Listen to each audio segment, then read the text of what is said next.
bueno, la segunda parte del 2x1, que es cuáles son las excepciones y cuáles vamos a admitir. Y eso deriva obviamente de estos modelos teóricos, por eso había que empezar por esa primera parte.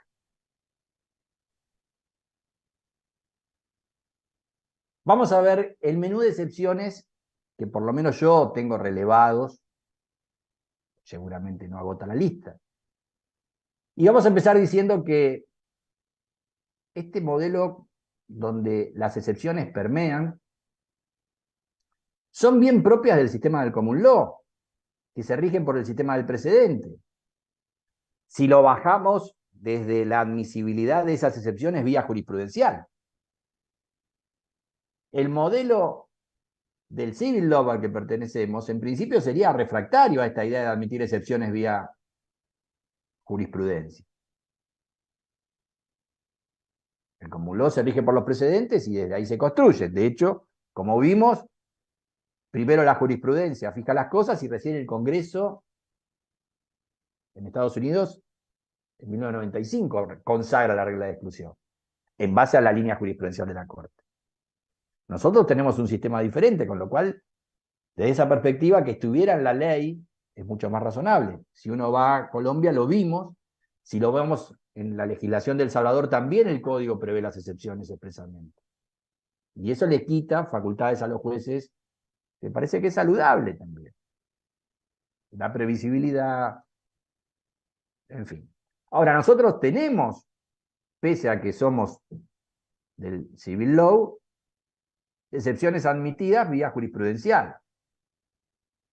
En Rayford, que ya la vinimos mencionando, bueno, dice que la regla de exclusión, no obstante su categórica formulación, admite también el concurso de factores que puedan atenuar los efectos derivados de una aplicación automática e irracional. Vamos a admitir excepciones.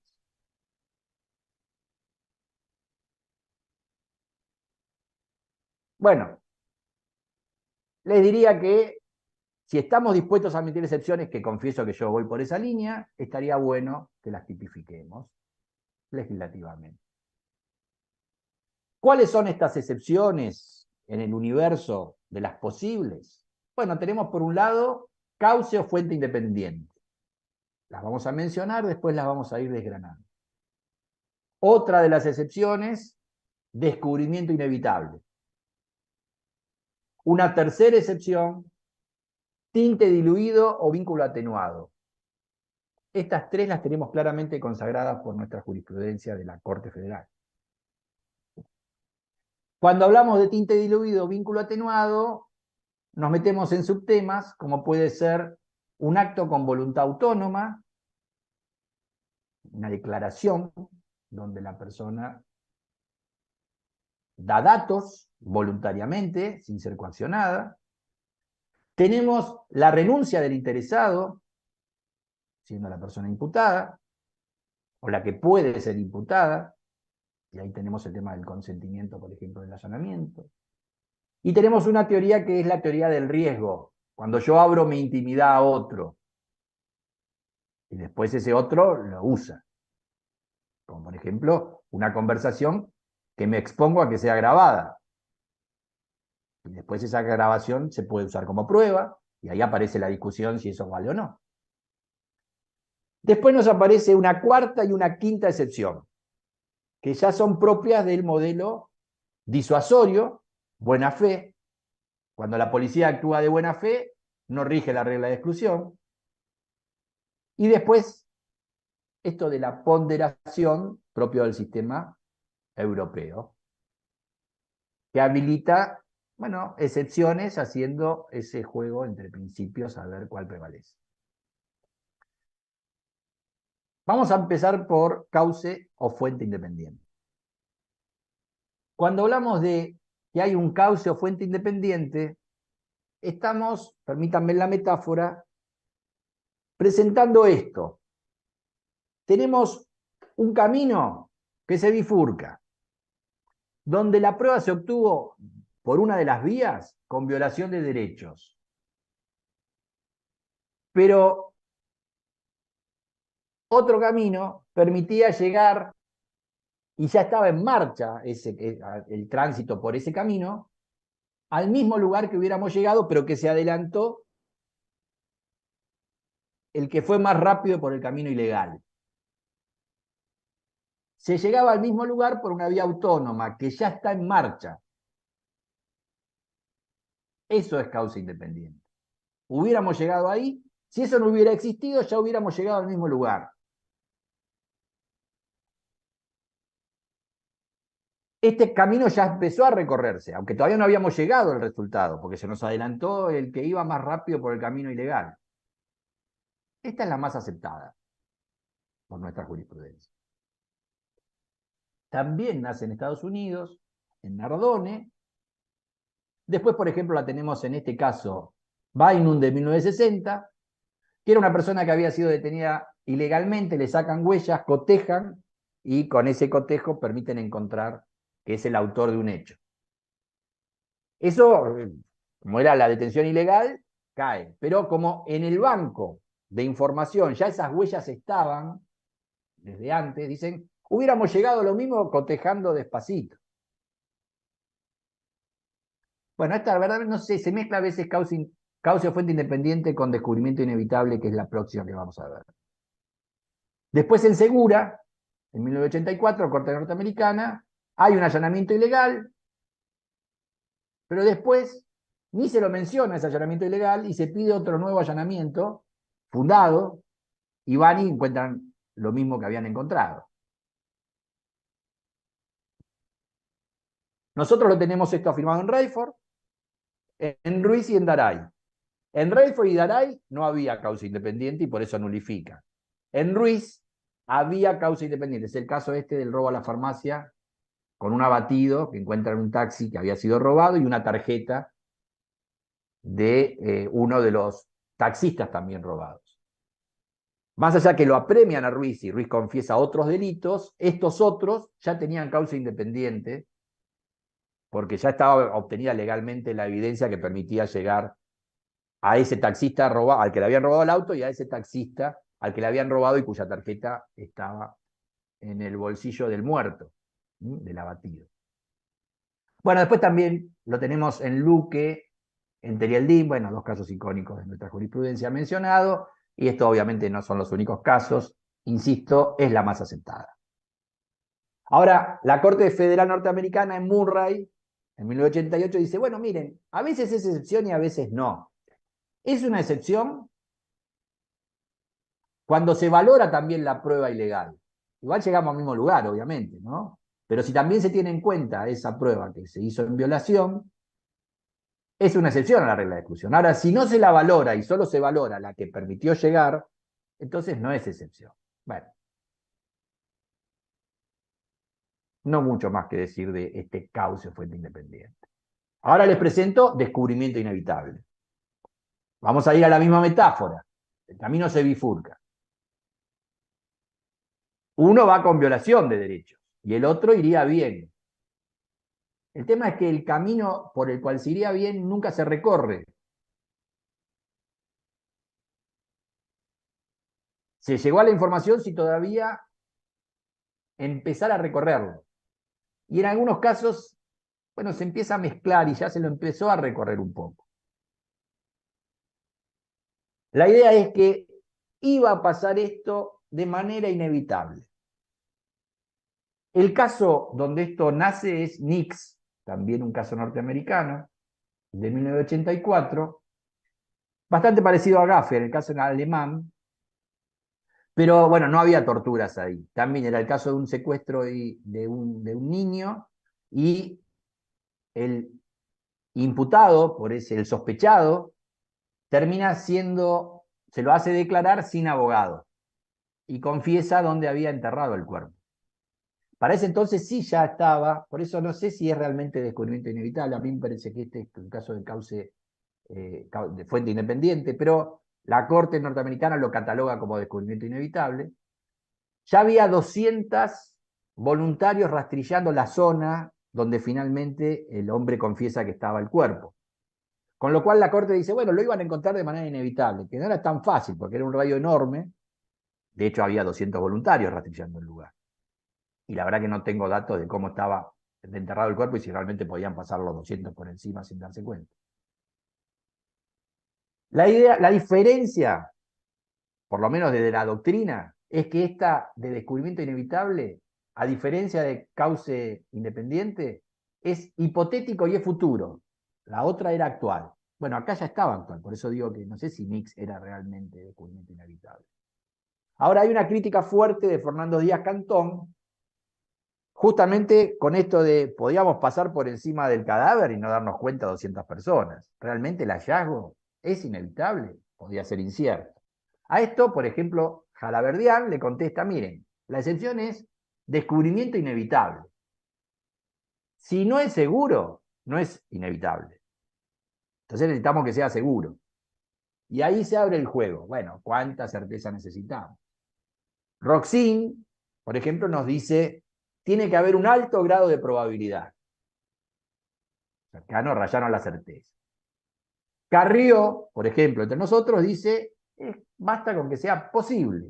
No es lo mismo posible que altamente probable. Nuestra Corte Federal, en Reyford y Ruiz, habló de posible, no de probable. Dijo, debe tenerse en cuenta la posibilidad de adquisición de las evidencias por otras fuentes distintas de las que se tengan por ilegítimas. Y, por ejemplo, Casación Federal, en un caso Flores, Sala 1 del 2004, habló de gran probabilidad. Con lo cual acá tenemos, bueno, un poquito divididas las bibliotecas. Si necesitamos un estándar de mera posibilidad o probabilidad alta. Bueno, el caso nos lo dará y definiremos el caso de acuerdo a lo que tengamos en el caso, probablemente. Vamos a esta de tinte diluido vínculo atenuado, que confieso que yo cuando vi esta excepción dije, qué cosa extraña. ¿De qué trata esto?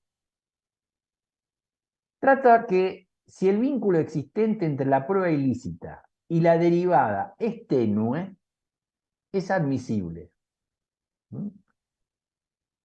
Se purga el veneno que tiene la prueba con el paso de la distancia, se termina purgando, desaparece. El veneno pierde efecto, se diluye. Y si vamos a la metáfora del camino, acá no hay un camino que se bifurca, es el mismo camino, que empieza ilegal, pero se sigue transitando y a medida que se avanza, va perdiendo efecto el veneno. Raro, confieso que es raro. A mí no me gustó mucho esta excepción cuando la vi. Pero también nace en Estados Unidos con este caso, Wensum, 1963.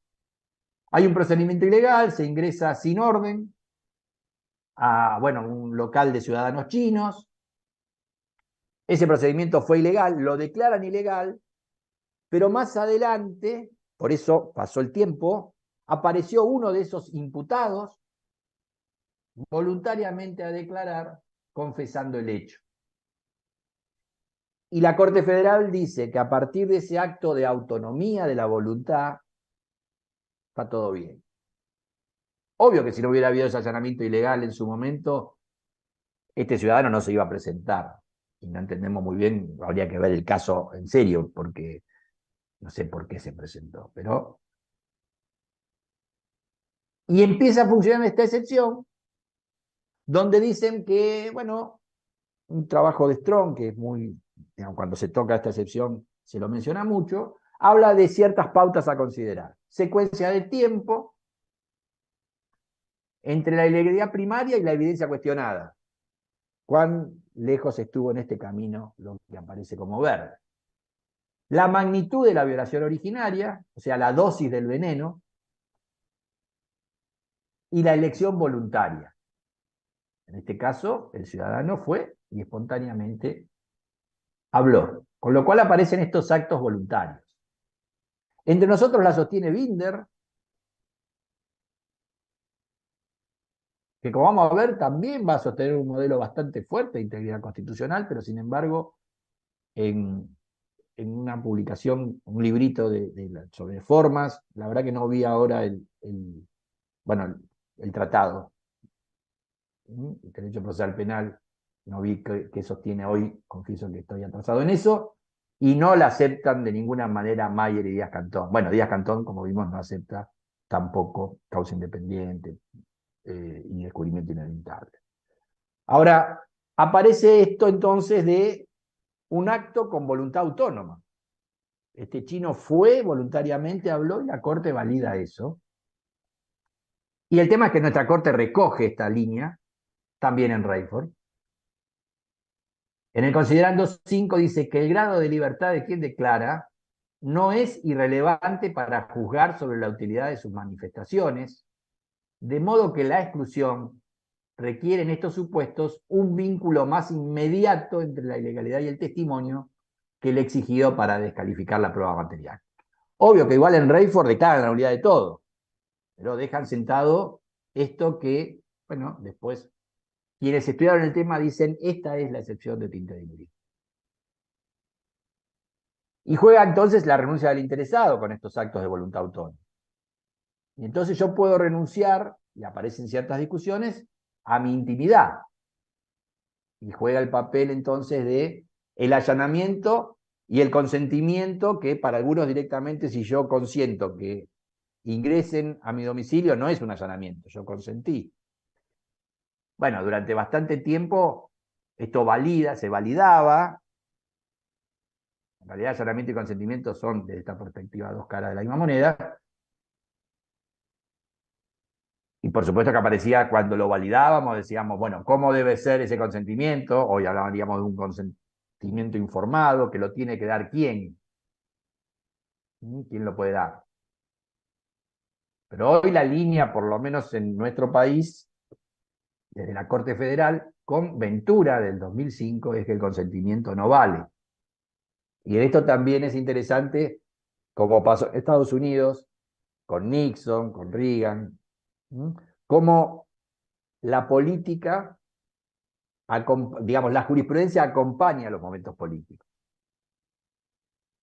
En su momento, hoy veíamos el primer caso de la Corte de la generación del 80. Después volvemos con Alfonsín, la Corte de Alfonsín con Montenegro y Fiorentina. Y después en el gobierno de Menem, con relaciones carnales con los norteamericanos, tenemos fiscal contra Fernández, tenemos Tumbeiro, tenemos Fernández Prieto, ¿no? Una línea dura. Y con la Corte ya del gobierno de Kirchner, vamos a Ventura, donde la Corte dice el consentimiento nunca vale. Y hoy eso es pauta legal en el Código Federal. El 140 no admite el consentimiento. Y dentro de este acto de voluntad autónoma, como renuncia del interesado, también está el derecho a no declarar contra sí mismo, que, por lo menos para nosotros esto es sagrado, hay prohibición de suelos de la verdad. Pero hay lugares donde esto se permite. Detector de mentiras o la prueba con pentotal. ¿Por qué? Porque considera que esto es renunciable. Nosotros esto no lo admitiríamos. Y aparece esta teoría del riesgo. Todo es derivaciones del tinte diluido. ¿Y qué es esta teoría del riesgo? Bueno, lo que dice es que se pretende con esta teoría legitimar la delación que una persona hizo a otra sin saber que lo estaban grabando, que lo estaban filmando, que se lo estaba escuchando. Cámaras ocultas, micrófonos, investigaciones periodísticas, por ejemplo. O una víctima que graba al imputado confesándole el hecho o diciendo cosas que lo comprometen. Bueno, para algunos esto no va a valer de ninguna manera, lo haga quien lo haga, aunque sea un particular. Ahí hay un engaño y por eso no vale, Díaz Cantón, por ejemplo. En cambio, para otros, vale si no hubo coacción, porque, bueno, abrió su intimidad la persona. Renunció a su intimidad, aunque no supiera que lo estaban grabando. Bueno, entre particulares es una cosa, claramente, aunque también vamos a tener gente que va a decir, no vale. Y cuando hay participación del Estado, la cosa es distinta. Pero tuvimos, como recién les mencioné, fiscal contra Fernández, corte menemista. Fiscal contra Fernández era una suerte de agente encubierto cuando todavía no estaba legislado, que ingresa un policía al consulado boliviano con una persona que el cónsul boliviano conocía en Mendoza, y el cónsul boliviano le entrega droga a esta persona, ignorando que quien lo acompañaba era un policía. Después, cuando el cónsul sale del consulado, es detenido. Y eso es validado por nuestra Corte Federal. Hoy eso sería extraño, pero además hoy tenemos regulado como técnica de investigación especial el agente encubierto, el agente revelador, entregas vigiladas. Y ahí estamos con esto de los particulares. ¿Qué pasa cuando la obtención de esta información la hace un particular? Interesante ese tema, y lo dejamos ahora por 2 minutos ahí colgado. Porque para verlo, eso es necesario acudir a la cuarta excepción, la buena fe, que como les dije, es de origen norteamericano y aún casi en retirada por ahí, o bueno, no tanto, pero allá, anclada allá. Por ejemplo, el Código de El Salvador, dentro de las excepciones que admite la buena fe. Esa buena fe, como dijimos, en el modelo disuasorio rige para la actuación de las policías, exclusivamente. Con lo cual, para los particulares no rige la idea de que tiene que haber actuado de buena fe o nada. No rige la regla de exclusión para los particulares. No opera la regla de exclusión para los particulares. Vamos a concretar esta de buena fe conforme de esos lineamientos de la jurisprudencia norteamericana. Solo opera esta excepción cuando actúan las policías. ¿Por qué opera la excepción cuando actúan las policías de buena fe? Porque no es necesario disuadirlas de nada. Actuaron sin dolo, con lo cual no tengo que disciplinarlas, no tengo que disuadirlas. Y acepto entonces, aun cuando hayan violado derechos fundamentales, porque no sabían que lo estaban haciendo. La conclusión de reducir esto en Estados Unidos, solo la actuación de las policías, llevó a que en Estados Unidos la regla de exclusión no opere, o sea que las pruebas ilegales valen, cuando la actividad la llevó adelante el Poder Judicial, y les digo que eso es un horror, cuando la llevó a cabo un particular o la llevó a cabo policías extranjeras, porque no tienen que disuadir a las policías extranjeras. Y de hecho en Estados Unidos tenemos casos donde, por ejemplo, policía mexicana apremió gente, obtuvo datos, y la jurisprudencia norteamericana valida todos esos datos obtenidos por la policía, porque no es su policía. No es necesario disuadirla, el problema del Estado mexicano. Bueno, además ellos sostienen que son policías de Estados Unidos dentro del Estado de la Unión. Por eso tienen Guantánamo, porque no está dentro de la Unión. Está en Cuba.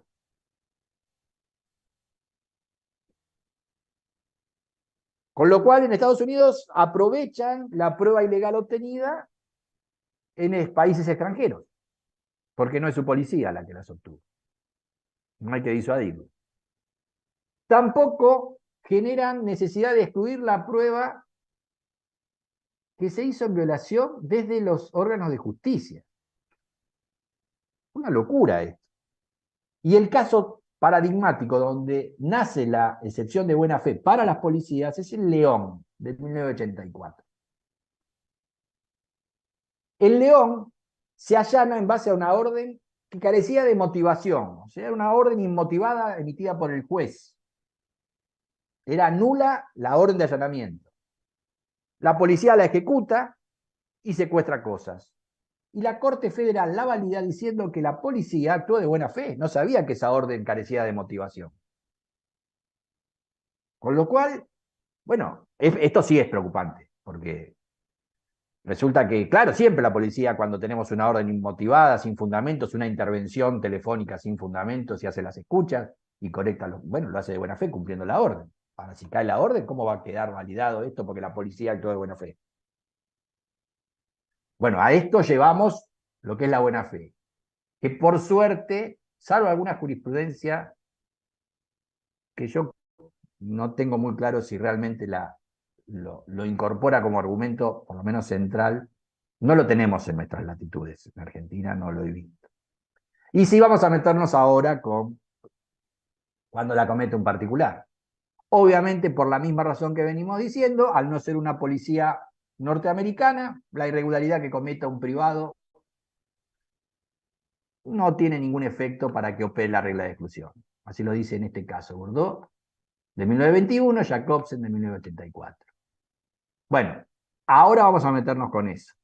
Lo último que voy a decir de buena fe es mencionar alguna de esas jurisprudencias que menciona la excepción de buena fe.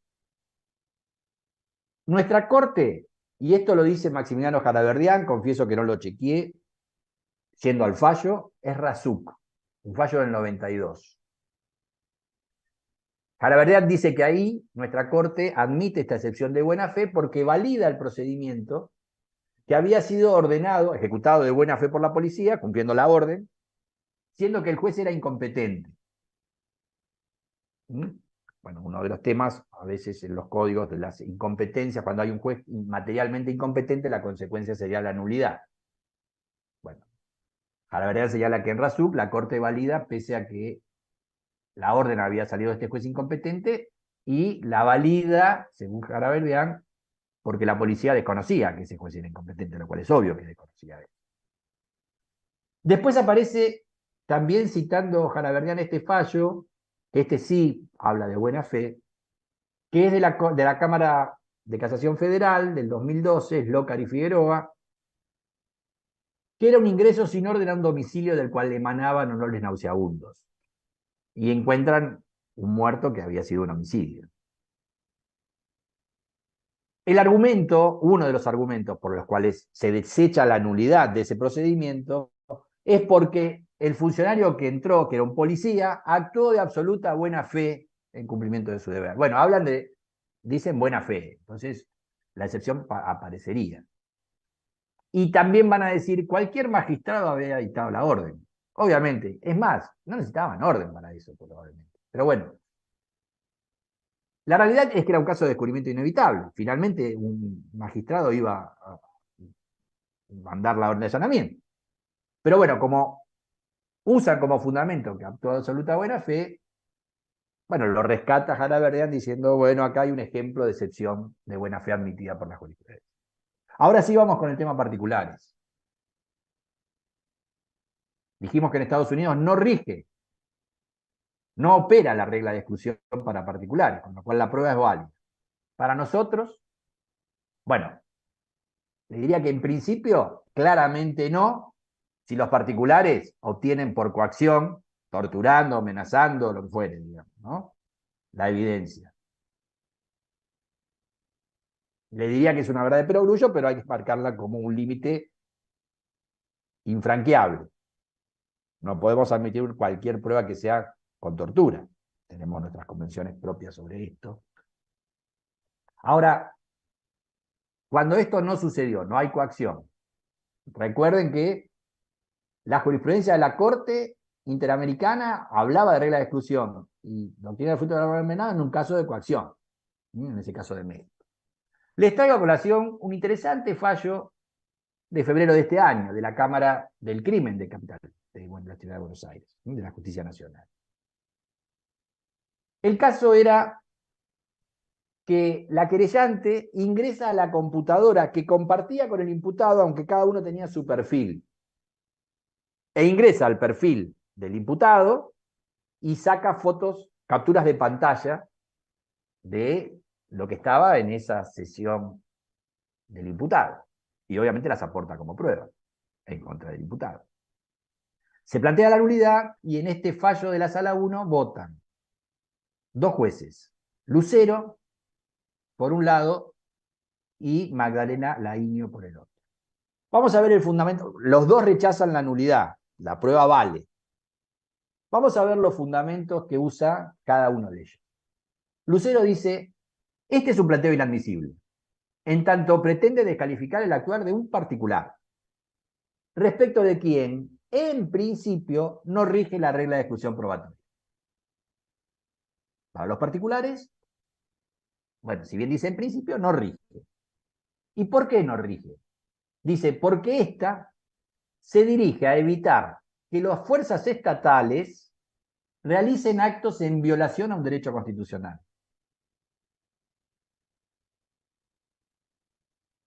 El argumento es bien norteamericano, el de fin disuasorio. La regla de exclusión va dirigida a que las fuerzas estatales no hagan violaciones a derechos constitucionales. Los particulares podrían. Sigue diciendo, en su caso, la exclusión de la prueba ilegal también posee un fundamento ético, de forma tal que el Estado no se beneficie en los procesos penales de actos ilegales. Este era el argumento de integridad judicial, no integridad constitucional, que había regido en Estados Unidos y que después se aplacó. Pero los dos son argumentos bien yanquis. Con lo cual Lucero usa argumentos que son propios del modelo norteamericano para la excepción. Ahora, vamos a la INIO. Bueno, en principio ella remite a una causa del 2021 que votó en otra de las salas. Que ahí era un tema de captura de pantallas, era un tema de WhatsApps. Y entonces remite a ese fallo, Pichón Riviere, y dice, bueno, las capturas de pantallas de diálogos realizados a través de la aplicación WhatsApp, había dicho Pichón Riviere, pueden ser admitidas.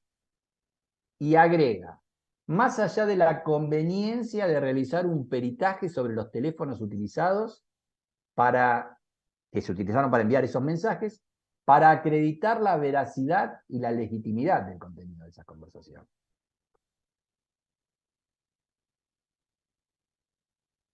Ahí, si vemos, está pensando en el problema de la confiabilidad de la prueba ilegal, bien del modelo ponderativo. Si fue prueba ilegal, posiblemente pueda estar manipulada. Peritemos a ver si es veraz. La admitimos, pero tiene que pasar un test de confiabilidad. Y agrega, al respecto, se sostuvo que la intimidad no se trata de un derecho absoluto, en esa causa Pichón Riviere, y que en su relación con otros derechos fundamentales, al momento de admitir ámbitos de injerencia en la intimidad, es necesario realizar una tarea de ponderación para afirmar una preponderancia conforme a criterios fijados legalmente, que deben ser valorados por la autoridad judicial. Lucero usaba argumentos propios del modelo disuasorio norteamericano. Magdalena usa argumentos propios del modelo ponderativo del sistema europeo. Fíjense cómo en un mismo fallo confluyen para fundar excepciones argumentos de los otros dos modelos. Conclusión, para los particulares no rige. Insisto, el límite infranqueable es que haya habido coacción. Y vamos a ver esto del modelo ponderativo. ¿Cuál es la quinta excepción? La que habilita este modelo ponderativo. Nació en un sistema europeo, Canadá y Estados Unidos con balancing test también lo admite. Desde la base que nos da Robert Alexy con esta idea de principios y el tema de ponderación, de lo que se trata es ver cuál es el interés superior que hay que preservar. Y van a aparecer varios supuestos. Que además no se cierra esa nómina, sino que es un número aperto. Y hay uno que da la propia Constitución, que es cuando la infracción constitucional trae prueba que es en favor del imputado. Ahí el interés superior es, bueno, si es un inocente, aunque haya sido ilegal la prueba que se obtuvo, si probó su inocencia hay que hacerla valer. En el fondo es un caso de interés superior más, pero por su importancia la ponemos por separado. Claro, quienes admitieron esto último dijeron, ah, bueno, y la otra cara de la moneda también. ¿Qué pasa si la prueba ilegal obtenida permite destruir la mentira del imputado? Bueno, hay jurisprudencia, no entre nosotros, que admite esto en Estados Unidos. La prueba ilegal puede servir para probar que el imputado mintió. Este modelo, entonces, habilita esta excepción de ponderación, proporcionalidad, balancing test para los estadounidenses, y en Rosario, por ejemplo, en el libro Jaraverdian releva alguna jurisprudencia que en Rosario le llaman clearing de valores. Dijimos que es el Tribunal Europeo el que sostiene este modelo, pero trascendió esto, porque esto está en el Estatuto de Roma, de la Corte Penal Internacional, que obviamente Argentina ratificó. El artículo, por 24390, la ley que ratifica esto. El artículo 69.7 del Estatuto dice: no serán admisibles las pruebas obtenidas como resultado de una violación del Estatuto o de las normas de derechos humanos internacionalmente reconocidas cuando esa violación suscite serias dudas sobre la fiabilidad de las pruebas. Una preocupación del Tribunal Europeo, que recién veíamos que en el voto de la INO aparece, esa prueba tiene que ser confiable, y que su admisión atente contra la integridad del juicio, bien europeo, que sea un juicio equitativo, o redunde en un grave desmedro. O sea que el Estatuto de Roma, que nos rige a todos en la comunidad internacional, sí sostiene expresamente el modelo ponderativo. Y entonces en esa ponderación de lo que se trata es de cuestiones que entran en conflicto y donde tenemos que validar a la que presente mayor interés. Y ahí podemos tener el tema seguridad pública, que hoy está en escena como nunca, el interés superior del niño, temas sensibles como puede ser narcotráfico, y podríamos sumar otras cosas como trata de personas. Y algo que apareció, bueno, en alguna publicación reciente, ¿qué pasa con la corrupción en los funcionarios públicos? ¿Pueden los funcionarios públicos alegar la regla de exclusión cuando, por ejemplo, les capturaron, le intervinieron comunicaciones? En fin, vamos a empezar por alguna de ellas. Vamos a empezar por seguridad pública. Ahí hay un caso en Estados Unidos. New York versus Carles. Era un delincuente armado que se mete con el arma escapando en un supermercado y esconde el arma. Cuando entra la policía, le encuentra la cartuchera, pero no encuentra el arma. Y le pregunta, sin cumplir regla Miranda, diciéndole que usted tiene derecho a negarse a declarar. Y el hombre termina diciendo, sí, el arma la puse en una caja. La verdad que era un caso de descubrimiento inevitable, no tenían necesidad de... Iban a llegar al arma, si lo vieron entrar con el arma y lo detienen ahí adentro, si revisaban, iban a toparse con el arma. Pero bueno, la Corte Federal lo saca diciendo que había un interés superior en garantizar la seguridad pública porque no podía ser que quedara un arma ahí perdida. Interés superior del niño, Convención de los Derechos del Niño, y hay un fallo con un voto del juez Ichiaro de la Cámara del Crimen de aquí de Capital, interesante, del 2015, CQA sobre nulidad. El caso era un teléfono que había olvidado, igual era un tema de particulares, con lo cual lo podríamos haber sacado por ahí. Habían dejado en un bar olvidado un teléfono, y el dueño del bar abre el teléfono y encuentra videos de pornografía infantil. Bueno, se aduce que se abrió el teléfono para devolvérselo al dueño, cosa que no sé si es cierta, pero el voto de Sichiaro dice, señores, acá teníamos que preservar a un niño que estaba siendo abusado, con lo cual no hay lugar a la nulidad porque hay un interés superior que preservar.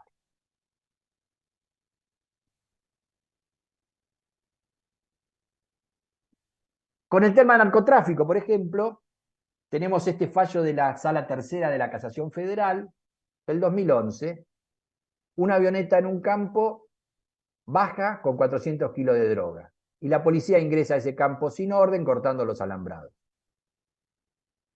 Bueno, también se valida en la Casación Federal diciendo que hay un compromiso internacional de reprimir el narcotráfico, o sea, poniéndolo como un interés superior. Probablemente podía transitar esto por alguna de las otras excepciones, pero el argumento que usa es de ponderación. Con esto les decía, podemos validar esta excepción con otros tipos de excepción, otros casos, terrorismo, trata de personas, secuestros extorsivos, y después vemos a dónde cerramos la nómina. Y les anticipaba que, bueno, aparecieron unos artículos este año donde, bueno, un artículo en realidad, no había yo visto este tema, me pareció interesante, de Mariano Parodi, está publicado en Pensamiento Penal, esto tiene acceso público a esto, es lo bueno que tiene la revista Pensamiento Penal, donde él dice que los funcionarios públicos era un caso bueno, que tuvo notoriedad pública este año, donde aparecieron chats de WhatsApp interceptados, incluso ahora está imputada la persona que aparentemente hizo esas intercepciones ilegales. Y en ese artículo va a analizar Parodi que hay una excepción que él la da como causa independiente, que la verdad que ahí sí no creo que sea causa independiente. Si no sería interés superior. No lo enfoca por ahí. Pero es interesante el argumento. Peligroso, por cierto. Esto también habilitaría que a todos los funcionarios públicos los podamos intervenir y violándole. Bueno, con lo cual es controversial el tema. Y de hecho es tan controversial que en la misma revista le contestan con otro artículo Cagliero Lomzi y Charadia con este otro artículo diciendo no, no puede ser esto, no podemos admitir esto. Bueno, interesante la discusión. Creo que Parodi no lo encara bien por buscando la excepción, pero es interesante el tema de si esta excepción es aceptable o no. Así que ahí tenemos un tema bastante virgen, por lo menos para mí, digamos. Fueron los dos trabajos que vi que, bueno, me generaron inquietud, digamos. Así que bueno, así estamos. Y para ir terminando, hablaba de que hay un interés superior pretasado, que es la infracción constitucional a favor del imputado. Que esa la admitimos sin cortapisas desde la mejor de nuestra doctrina, porque obviamente esa prueba ilegal igual lo que prueba es la inocencia del imputado. Entonces, Mayer, Caferata Nores, Binder, Jalaverdián, Prelini Grover, Miniviel, desde Uruguay, el noble Miniviel, en fin, es una excepción validada. Y le decía que alguien que acepta esto, enseguida, pensando en la contracara, dice, bueno, pero también entonces la podríamos admitir para destruir la mentira del imputado. Y ahí, por ejemplo, en Estados Unidos aparece este fallo, Walder, del 54, donde justamente dicen, esa prueba ilegal vale porque prueba que mintió. Bueno, esto no lo admitiríamos nosotros. De hecho, el único que vi que lo dice expresamente es Jalaverdián. Supongo que los que sí validan lo anterior no estarían por la misma postura en esto. Y con esto de ponderación, bueno, Jalaverdián, en la tercera edición de su tesis, que publicó en 2022 ad hoc, va a decir que al principio no era lógico admitir esto de la ponderación, porque recién regresábamos a la democracia, había que consolidarla. Pero dice, ahora, pasaron muchos años, ahora sería una solución superadora admitir. Dice, miren, en los sistemas que no se animan a incorporar este principio de proporcionalidad como excepción, el juicio de ponderación se lo hace de manera encubierta. Y entonces sostiene que sería un modelo más transparente y que tendría mucho menos hipocresía blanquear esto de la ponderación como una realidad y admitirla como excepción y poder someterla a controles. Con lo cual, bueno, termina en su libro del 2022, la verdad que no sé sus versiones anteriores si ya sostenía esto de ponderación, habilitando la excepción de ponderación. Pero claro, frente a esto, por ejemplo, Binder, y este sí vi el derecho procesal penal de Alberto, no lo convence esto. Dice, en nuestra Constitución, es cierto, no existe la regla de exclusión, como ya dijimos. Pero dice, igual es una de las garantías innominadas, apoyadas por normas expresas como el 18, que habla de juicio imparcial e inviolabilidad de la defensa. Dice, nuestra Corte igual admite excepciones. Bueno, reconoce eso, que es un dato de la realidad. pero no sienta el principio de que en caso de conflicto, el proceso penal tiene una opción preferente por el sistema de garantías que protege al imputado. Les recuerdo, hoy dijimos que Pastor es el que más firmemente sostiene esto, que sí hay una opción preferente y que incluso hay que terminar la causa, no solamente excluir las pruebas. Nos prende una alerta, en alguna manera dialogando, sin citarlo expresamente, con Jaraverdián, porque Jaraverdián, como les decía, dijo en los primeros tiempos del regreso a la democracia no, ahora estamos maduros para eso.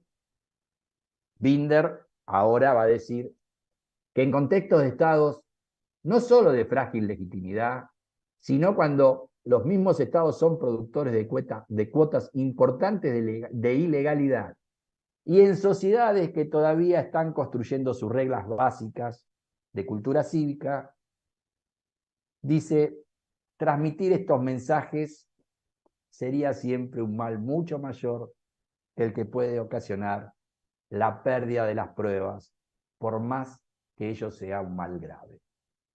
Con lo cual acá termina reivindicando Alberto el modelo de integridad constitucional. En fin, no sé dónde estamos parados.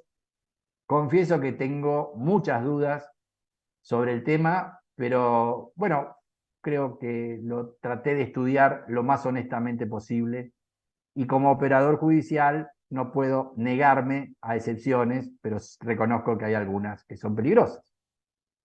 La cuestión, y con esto terminamos, es que hay tensiones y hay puntos de equilibrio.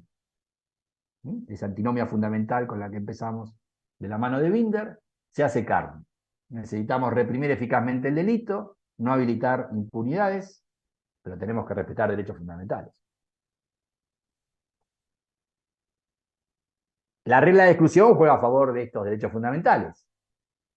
La doctrina del fruto del árbol envenenado juega ahí. Y del otro lado, la doctrina del árbol curado. Y cuando vemos que hay excepciones admitidas, bueno, empezamos aún con modelo de integridad constitucional, a permear excepciones. Obviamente, los casos trágicos son los que nos plantean el dilema, donde no hay solución sin sacrificar algún elemento esencial del valor fundamental. Y en eso creo que un poco de razón Jaraverdián tiene, que si no le admitimos la ponderación expresamente, igual la haremos, digamos, subterráneamente. Y las excepciones están, algunas muy blanqueadas, otras en vías de, otras complicadas, como la buena fe. La de la buena fe sí, me parece es una locura. Pero bueno, en esos puntos de síntesis hay casos donde la excepción juega, la regla de exclusión no opera, ni la doctrina del fruto del árbol envenenado, y tiene valor la prueba obtenida ilegalmente, o la derivada de ella. Y sí, con esto nos metemos en un terreno de arenas movedizas. Pero bueno, es sobre lo cual tenemos que lidiar desde la función judicial. Hasta aquí he llegado con esta charla. Como ven, son un 2x1, así que el tiempo podemos dividirlo en que fueron 2 conferencias. Muchas gracias por escucharme y gracias, Mario, por la oportunidad de participar de este ámbito tan plural y valioso.